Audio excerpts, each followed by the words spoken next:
Hai teman-teman, hari ini kita akan berbicara tentang salah satu pemburu paling hebat di alam liar yang bisa membuat siapapun terkesima, macan tutul. Jangan salah, meski dia tampak keren dan anggun, dia bukan selebriti Instagram yang sedang berpose. Macan tutul itu jauh lebih seru dari itu, dan saya akan ceritakan beberapa fakta menarik tentangnya. Siap? Jadi, pertama-tama, tahukah kamu bahwa macan tutul adalah pemburu yang luar biasa cerdas? Mereka tahu kapan dan di mana harus berburu. Kalau kamu pikir mereka cuma mengandalkan kekuatan fisik, itu salah besar. Macan tutul itu bisa mengintai mangsa dengan sangat sabar, hampir seperti mereka sedang ikut ujian kesabaran. Aku akan menunggu sebentar, biar yang lain lelah dulu, kata si macan tutul. Lalu tiba-tiba, bam, serangan kilat. Tapi tunggu dulu, ini bukan hal yang mudah. Bayangkan kamu harus sembunyi-sembunyi dengan tubuh yang besar dan berbintik-bintik seperti mereka. Itu pasti bisa bikin malu, kan? Kenapa ya aku bawa baju bintik-bintik jadi kelihatan banget? Tapi ternyata, bintik-bintik itu yang bikin mereka terlihat seperti bagian dari alam, meskipun mereka juga sangat jago dalam hal bersembunyi. Buktinya, mereka sangat jarang terlihat oleh manusia, padahal mereka berkeliling hampir setiap malam. Sekarang, ngomongin soal pohon. Kalau kamu berpikir macan tutul cuma suka berlari dan bersembunyi, kamu salah. Mereka juga suka naik pohon.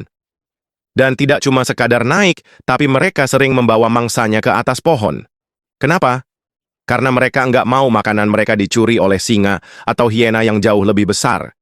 Mereka ini bisa dibilang memiliki hubungan cinta dengan pohon. Jadi kalau kamu sedang bingung mencari pasangan yang setia dan penuh kasih sayang, coba cari macan tutul. Mereka setia pada pohon. Bayangkan itu, aku nggak peduli sama kamu, yang penting aku punya pohon untuk makan malamku. Serius, mereka bahkan bisa menggantungkan tubuh mereka di pohon, sama seperti kamu yang menggantungkan harapan pada es krim saat cuaca panas.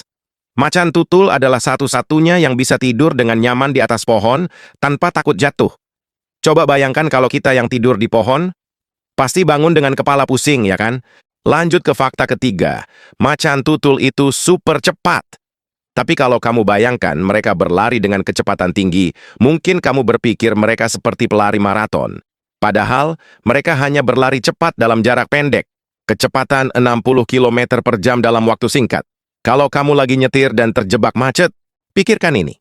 Lebih baik kamu jadi macan tutul yang bisa melaju cepat dan mencapainya dalam waktu singkat daripada terjebak macet sepanjang hari. Jadi, kita ini harus belajar sedikit dari mereka dalam hal efisiensi. Meski kita seringkali melihat macan tutul terlihat santai, mereka sebenarnya adalah salah satu predator paling serius di dunia hewan. Mereka memanfaatkan hampir setiap peluang yang ada.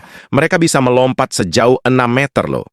Bayangkan, itu seperti kamu melompat dari satu bangku ke bangku lainnya tanpa ragu. Tapi ini lebih epik, karena mereka melakukannya di alam liar untuk menangkap mangsa.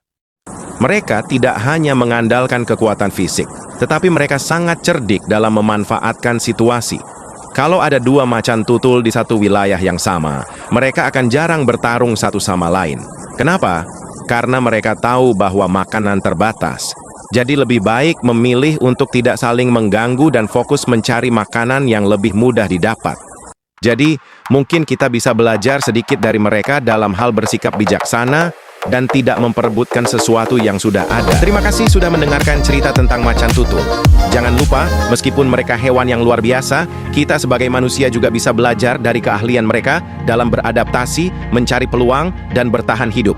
Sampai jumpa di video cerita berikutnya.